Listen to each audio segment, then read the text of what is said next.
Hello everyone, kain tayo. This is my lunch time. Kain po.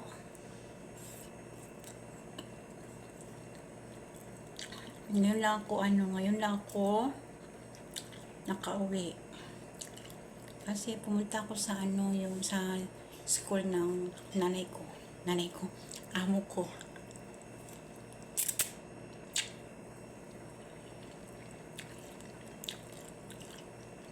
Nakakapagod kaya nakakapagod magbiyahe.